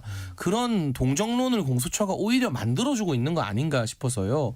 아니, 물론 수사기관이 정당하게 부여된 권한 안에서 수사를 한다는 것 자체를 말릴 수는 없습니다만 현직 대통령에 대한 어떤 모욕 주기로 보이는 정치적인 이런 강제 구인 시도라든가 편지까지 금지시키는 행위들이 과연 어떤 실질적 효과가 있고 그리고 이것이 오히려 국민의 갈등을 양측으로 더 막 부추기고 초래하는 것은 아닌가에 대해서 오동훈 처장이 좀 심각하게 고민해봤으면 좋겠습니다.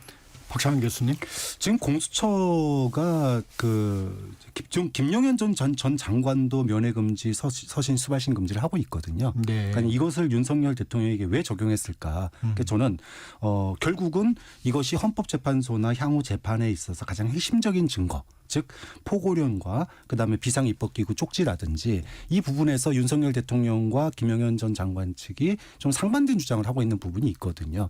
그 부분이 재판 결과에 미칠 영향 아마 이 부분을 제일 고려를 하는 것 같아요. 이제 그런 부분에 있어서의 서로 다른 이야기들의 말맞추기라든지 이런 것들이 이루어지는 것을 막고 각자의 진술을 최대한 이끌어내서 그 진술의 공통점과 차이점을 분명하게 한다면 이것이 결국은 재판에서 소위 윤석열 대통령의 명령이 있었다라고 하는 그런 어떤 명령 또는 인식이 있었다라고 하는 어떤 판단 근거로 하기 위해서 이런 서신 수발신 금지까지 하지 않았느냐. 그런 점에서 보면 이것도 하나의 소위 말하면 공소유지 전략 중에 하나가 아닐까 그렇게 생각을 합니다. 네, 지금 장해찬 의원께서 오히려 지지층의 결집 이런 부분도 얘기를 했어요. 최근 여당 지지율이 좀 오른 결과들이 여론조사 결과들이 계속 나오고 있습니다. 두 분께서는 이 부분 어떻게 분석하고 계세요? 먼저 박 교수님. 네, 반 이재명 정서다라고 많이들 보시더라고요. 네. 저는 국면이 바뀜에 따라 여론조사의 포인트도 바뀌었다 이렇게 봅니다. 그동안에 지난 한 달 가까이의 여론조사에서 민주당 지지율이 높게 나오고 윤석열 대통령에 대한 탄핵의 지지율이 굉장히 높게 나왔던 원인은 계엄과 내란 말도 안 되는 거다. 당연히 이거는 있을 수 없는 일이다. 이런 여론이 압도적이었다고 봐요. 네. 그것의 결과물로서 소위 진보 지지층이나 중도 지지층의 여론조사 응답률도 높았다고 봅니다. 네. 자, 그런데 이제 윤석열 대통령의 소위 체포라든지 구속이 되면서 좀 국면이 바뀌고 있다.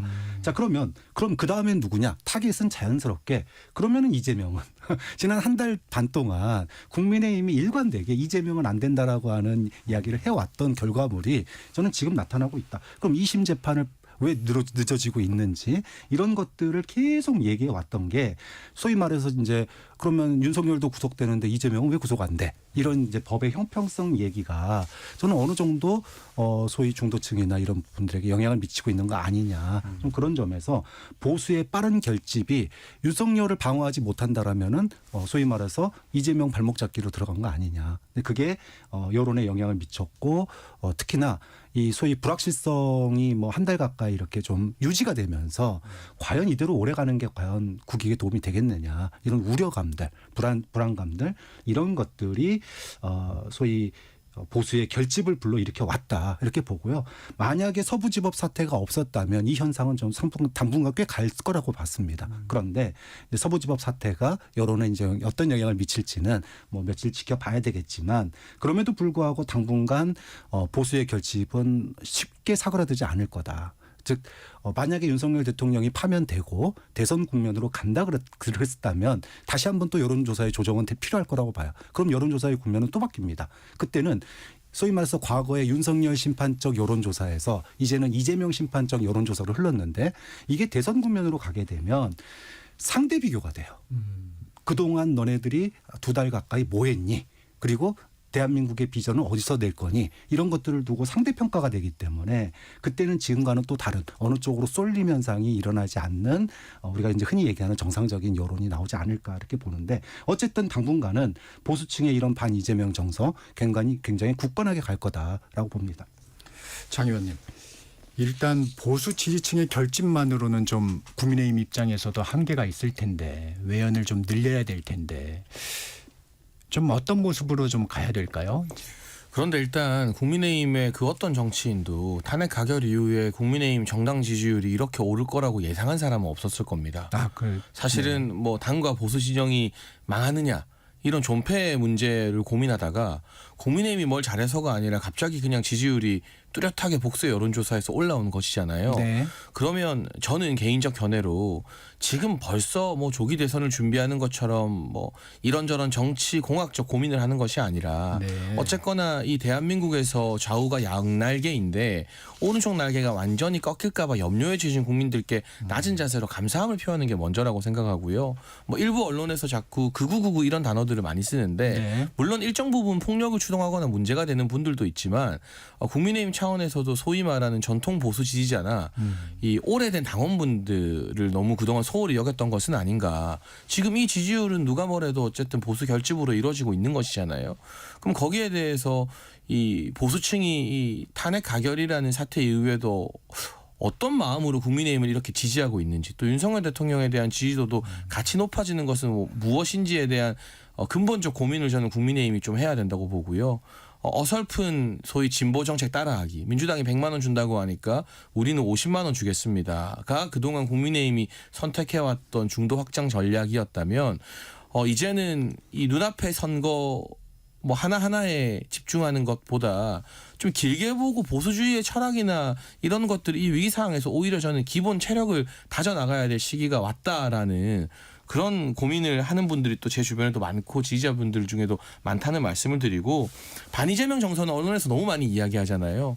그런데 한 가지 더 말씀드리고 싶은 게 정당 지지율뿐만이 아니라 오히려 탄핵 가결되어서 심판 중인 대통령에 대한 지지율도 같이 올라가거든요. 근데 그 현상에 대한 설명은 정치권이나 언론에서 별로 안 나와요.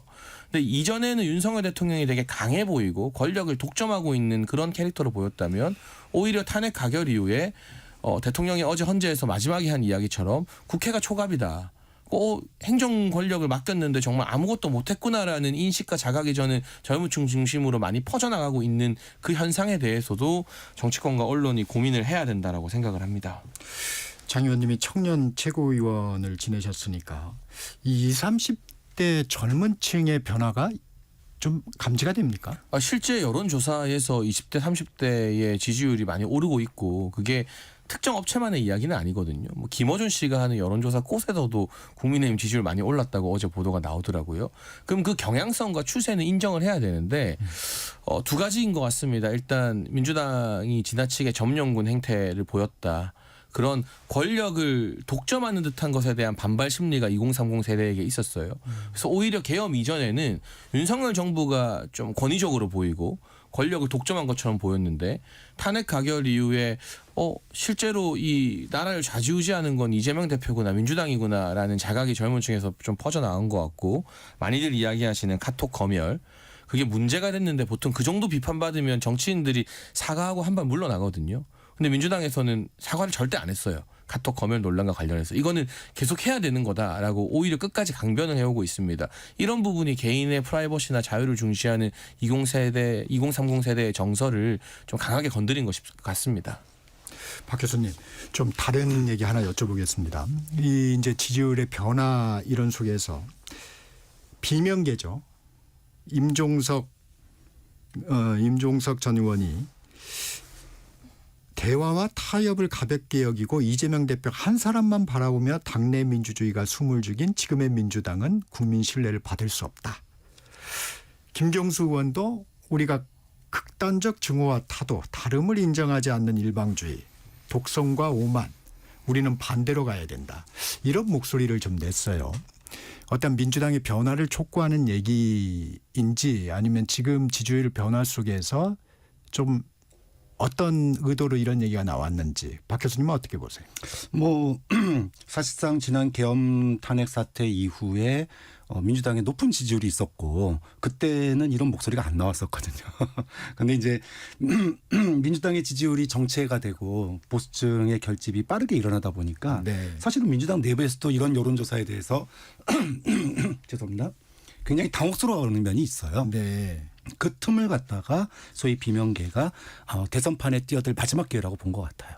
지금 뛰어들지 못하면 이제 파면이 결정되고 나면 바로 대선으로 이동하는 거 아니겠습니까? 그때는 숟가락 얹으려도 얹을 수가 없거든요. 그러니까 지금의 민주당 내에 민주당 지지층이 왜 이런 현상이 일어나지? 우리가 뭐 잘못한 거 있지? 우리가 잘못한 거 없는데 왜 이러지? 이런 어떤 그 분위기 속에서 이 모든 원인은 이재명 때문이야. 그리고 이렇게 그렇기 때문에 다른 목소리가 필요해라는 이런 그 주장이 일관되게 나오고 있다라고 하는 것은 지금을 갖다가 민주당 지지율의 위기 속에 소위 정체의 위기 속에서 본인들의 정치적인 존재감을 한 목소리로 내고 대선판에 끼어들기 위한 숟가락 얹기가 본격적으로 시작된 거다. 그런데 이게 과연 민주당 지지층에 먹힐까? 보수의 결집이 일어나면 반대로 진보에서도 결집이 일어나거든요. 오히려 이런 시도가 소위 뒤통수치기로 읽히지 않을까. 그러면은 사실상 이재명 체제를 강화시켜주는 그런 또 논리 주장이 소위 말하면 개딸의 결집으로 일어날 가능성이 굉장히 높거든요. 그렇게 본다면 이 시도가 과연 성공할지는 굉장히 미지수라고 보는 거죠. 자, 의원님, 저런 얘기가 민주당의 변화를 좀 이끌 수 있을까요? 근데 저는 실질적으로 뭐 새로운 대세론이 형성되기는 힘들다고 봅니다. 이재명 대표가 만에 하나 조기 대선이 열린다면 민주당의 대선 주자가 되는 데는 큰 변수가 없을 거라고 보고요.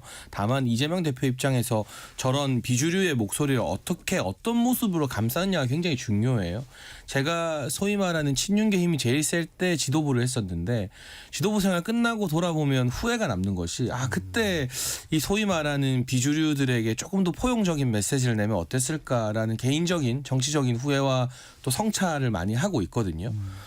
그런 차원에서 저 김부겸 전 총리나 김경수 전 지사, 임종석 전 실장 등에 대해서 이재명 대표뿐만이 아니라 그 주변의 친명계 스피커들이 너무 박하게 과거 뭐 최민희 의원이 말했던 것처럼 뭐 비명계 설치면 뭐 어떻게 해버리겠다 막 이런 태도를 보이면 이재명 대표가 아무 말 안 해도 그걸 지켜보는 국민들이 결코 호의적으로 긍정적으로 민주당을 평가 안 할 겁니다. 그래서 대세에는 영향이 없지만 저 목소리를 어떻게 넉넉하게 잘 끌어안는 품을 보여주느냐가 이재명 대표에 대한 중요한 판단 기준이 될 것 같고요. 또 한 가지 변수는 이제 조기 대선이 열린다고 치더라도 그 전에 이재명 대표 공직선거법 2심이 선고되느냐일 텐데 저 개인적으로는 2심에서 유죄가 유지돼도 이재명 대표의 이 민주당 경선 승리에는 지장은 없을 것 같아요. 다만 본선에서는 그게 좀 약점이 될 수도 있을 것 같고 국민의힘과 보수 정치인들 제가 국민의힘 국회의원들 최근에도 자주 만나고 있는데 그 분위기 전해드리면 그래도 이재명이 제일 해볼 만한 상대다. 요게 보수 지정에 있는 좀 정서인 것 같습니다. 네, 오늘 여기까지 듣겠습니다. 장해찬 전 국민의힘 청년 최고위원, 박창환 장한대 특임교수와 말씀 나눴습니다. 고맙습니다. 감사합니다. 정책시사 2부 여기서 마치고요. 잠시 후 3부에서 뵙겠습니다.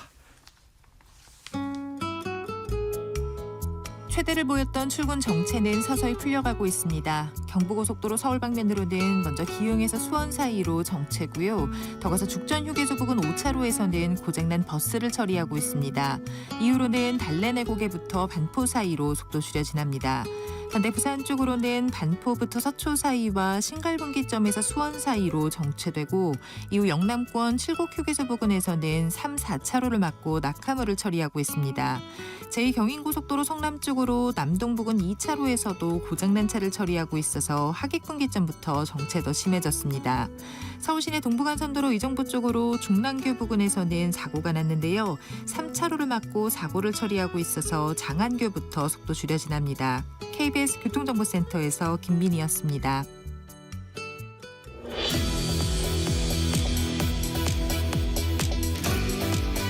윤석열 대통령이 탄핵 심판의 현직 대통령으로서는 처음으로 출석했습니다. 헌법재판소의 탄핵 심판 진행 상황, 헌법학자인 차진아 고려대 법학전문대학원 교수와 자세한 상황 분석해 보겠습니다. 교수님 안녕하세요. 예, 안녕하십니까. 윤석열 대통령에 대한 탄핵 심판 3차 변론이었어요. 1시간 40여 분간 진행이 됐는데 윤 대통령 직접 나왔습니다. 발언 내용에 대한 총평해 주시면. 기본적인 어떤 윤 대통령이 지금까지 밝힌 그러한 입장과 일관성 있게 이제 행동한다라고 하는 측면에서 이해가 되고요. 비상계엄 선포가 전혀 위헌이 아니다라고 하는 그러한 전제 조건 하에서 부정선거와 관련한 그런 의혹을 밝히기 위해서 부득이 비상계엄을 선포했다라고 하고 그런 비상계엄이 어떤 통치행위로서 사법심사의 대상이 되지 않는 정당한 행위다라는 전제하에 서 있는 것 같습니다. 그래서 그러한 자신의 입장을 밝히기 위해서 헌재 출석해서 적극적으로 변론에 임하는 것 아닌가 이런 짐작을 하게 됩니다. 이게 현직 대통령으로서는 처음이기 때문에 저희가 이제 윤 대통령의 태도도 조금 유심히 봤습니다. 보면 뭐 첫 일성으로 뭐 송구한 마음이다. 그러면서 뭐 일어나서 얘기할까요? 뭐 이런 부분도 이제 현직 대통령이기 때문에 되게 이례적으로 좀 다가오더라고요. 윤 대통령의 태도는 좀 어떻게 보셨습니까? 아마 그동안 그 윤 대통령의 이게 평상시의 태도에 대해서는 좀 국민들이 호감을 갖기 어려운 좀 너무 거만하다거나 독선적이라거나 좀 그런 인상을 많이 줬었는데 그러한 태도를 만약 헌재 그 심판정에서도 그렇게 보인다 그러면 재판관들에게도 별로 좋지 않을 것이고 또 그것을 보는 국민들에게도 별로 인상이 좋지 않을 것이기 때문에 아마 그것은 대리인단의 조언을 많이 받아들여서 상당히 신경 쓴 것 아닌가 싶습니다. 그래서 상당히 좀 겸손하고 좀 정중한 인상을 주려고 상당히 노력한 거 아닌가 싶습니다. 네, 구체적으로 좀 여쭤볼게요. 윤 대통령의 그 구속영장 실질 심사에서도 그랬고 어제 문영배 헌재소장 권한대행도 국가 비상입법기구 관련 예산 편성 쪽지에 관해서 물었는데 이 부분이 갖는 의미가 좀 있는 건가요? 이거는 굉장히 중요한 내용입니다. 네. 그래서 이것은 형사 재판에서 만약 이제 기소된다면 내란죄 우두머리 혐의로 기소된다면 형사 재판에서도 상당히 큰 쟁점이고 그 헌법재판소의 변론에서도 상당히 중요한데요. 이것은 내란 목적과 관련된 것입니다. 그래서 내란죄에 있어서 내란 목적은 국헌문란의 목적이라고 할 수 있는데요. 이 사안에서 중요한 그 국헌문란의 목적은 그 국회를 무력화할 목적이 있었는가 하는 것이 바로 내란 목적이거든요. 그래서 만약에 이제 국회의 그 예산, 그 국회 운영 예산 돈줄을 끊어라. 이거하고 그다음에 비상입법 기구에 대한 운영 예산을 확보해라. 이 두 개가 결합하면 어떻게 되냐면 국회를 그 입법 활동을 못하게 무력화시키고 그 대신 대체 입법 기구로서 예를 들면 우리가 50대에 국보위 있지 않습니까? 그런 비슷한 대체 입법 기구를 만들어서 그 입법기구로 하여금 법률을 만들도록 하라. 이렇게 해석될 수가 있기 때문에요. 이것은 내란 목적이 있었던 거 아니냐. 내란 목적으로 그 비상계엄을 선포한 거 아니냐라고 우리가 추론할 수 있는 굉장히 결정적인 그런 단서가 되기 때문에 만약에 그 쪽지를 어떤 형태로든 간에 그 쪽지의 내용이 윤 대통령의 의사와 연결될 수 있다 그러면 그것은 내란죄 성립에 있어서도 굉장히 중요한 증거가 될 수가 있습니다. 네, 이 부분도 좀 궁금한데요. 그 부정선거 부분이 어제도 얘기가 나왔는데 국회 측 그 소추단은 아니 이건 쟁점이 아니니까 이 부분에 대한 좀 제안을 해달라 이런 요청을 했어요. 근데 현실적으로 이 부분이 지금 탄핵 심판에서 계속 논의가 될 수밖에 없는 상황인가요? 어떻습니까? 이제 이론적으로만 따지면은 네. 이제 제가 헌법학자로서 좀 제3자 입장에서 볼 때는 그 부정선거 의혹이 사실이라고 하더라도 설령 그리고 이제 그러한 그 선거관리위원회의 어떤 선거 관련 그런 전자 시스템에 상당한 문제가 있는 것이 사실이라고 할지라도 그것을 우리 그 어떤 점검하기 위해서 비상계엄을 선포한다는 것은 그 선우가 잘못된 것이거든요.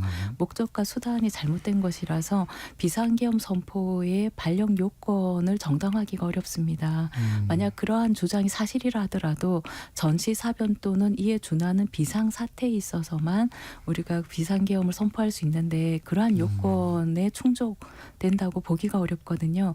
그래서 그 탄핵 심판 절차에 있어서의 쟁점과 직접적인 관련이 없다 보기에 따라서는 이렇게 볼 수도 있는데 다만 윤 대통령 측의 입장에서는 비상계엄을 선포한 가장 강력한 동기 중에 하나가 이러한 그 부정선거 의혹을 명명백백하게 밝히는 것이고 이것이 다른 수단에 의해서는 가능하지 않았기 때문에 부득이 비상계엄을 선포한 것이다라는 입장이기 때문에 결국은 행위의 동기를 밝히기 위한 그러한 측면에서 본다면 그 탄핵 심판 절차에 있어서 완전히 뭐 쟁점에 벗어난 것은 아니다. 부수적인 쟁점이다. 뭐 이렇게는 평가할 수 있을 것 같습니다. 네. 이 부분도 좀 궁금한 부분인데요. 계엄 포고령을 선포를 했어요. 근데 윤 대통령 측은 집행 의사가 없었다.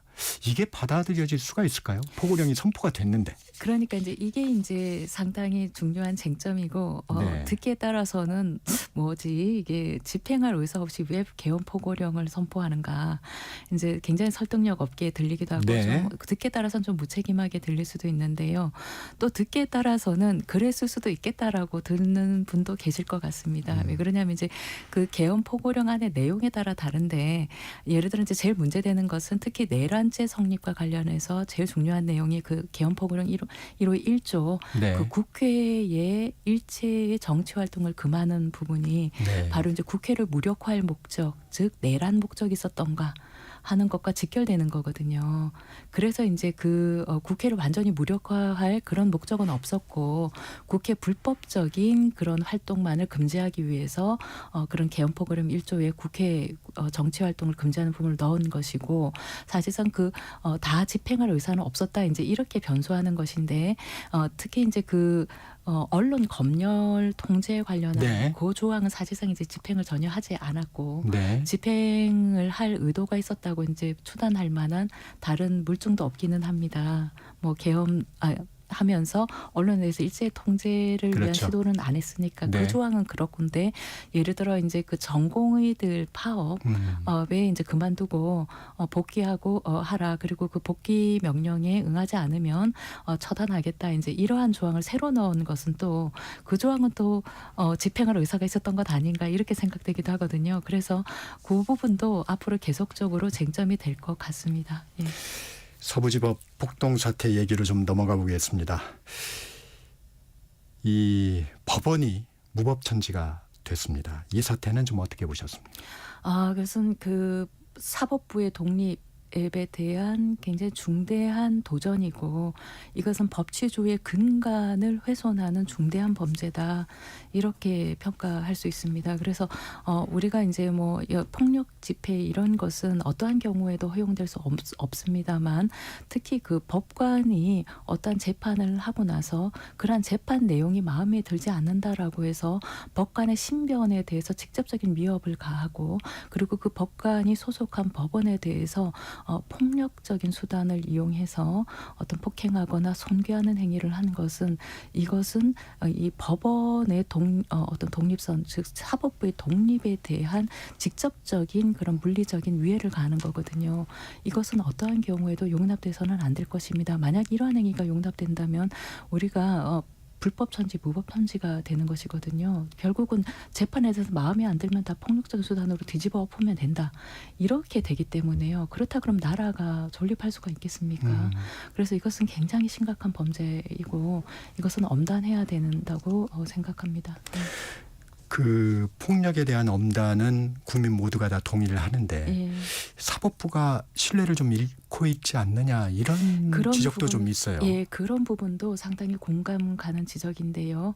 일단 그 지금 그 서부지법의 그런 그 폭력 사태에 가담한 행위자들은 엄정하게 처벌돼야 될 것입니다. 그것과는 변론으로 지금까지 그 법원이 국민들에게 얼마만큼 신뢰를 받고 있는가 하는 부분에 대해서는 이번 사건을 계기로 법원 내부에서 굉장히 진지하게 반성을 해봐야 하는 것 아닌가 싶습니다. 그래서 어떤 법원의 재판에 대해서 특히 재판 절차의 공정성 대한 부분에 있어서 신뢰를 확보하지 못한 부분이 많거든요. 그러니까 예를 들면은 어떤 권력이 있고 정치적인 어떤 영향력 있는 인사에 대해서는 재판이 무한정 길어지고 구속도 잘 안 되고 네. 그리고 양형도 굉장히 가볍고 그런데 이른바 이제 시쳇말로 돈 없고 백 없는 그런 네. 사람들은 정말로 엄정하게 처벌되고 신속하게 재판이 진행되는 이러한 그리고 뭐 전혀 사정을 봐주지 않고 구속되고 이러한 것의 어떤 법 적용의 형평성 문제라든지 국민들이 납득하기 어려운 그러한 정치적인 판결들이 적지 않게 있었다는 점들에서 국민들이 어떤 법원에 대한 신뢰에 대해서 굉장히 의문을 제기하고 있는 것이 아닌가. 그리고 그러한 불만이 폭발한 것 중에 하나가 물론 그 서부지법 폭력 사태는 어떠한 경우에도 정당화될 수 없습니다만 그렇습니다. 예. 그 이면에는 그러한 불만도 있는 것 아닌가. 그래서 이번 기회에 대법원이 어떤 이런 거에서 그런 행위가 잘못됐다라고 하는 성명을 발표를 하는데 그것에 그치지 말고 국민으로부터 신뢰를 잃은 이유가 무엇인가에 대해서 정말로 진지하게 반성하고 개선을 위한 어떤 방안을 제시해 놔야 할 것으로 보입니다. 네, 듣고 싶은 얘기가 많았는데 시간이 좀 짧은 것 같습니다. 지금까지 차진아 고려대학교 법학전문대학원 교수와 말씀 나눴습니다. 고맙습니다. 네, 감사합니다. 1월 22일 수요일 정격시사 오늘은 여기까지입니다. 지금까지 KBS 기자 정창준이었습니다. 내일 다시 오겠습니다.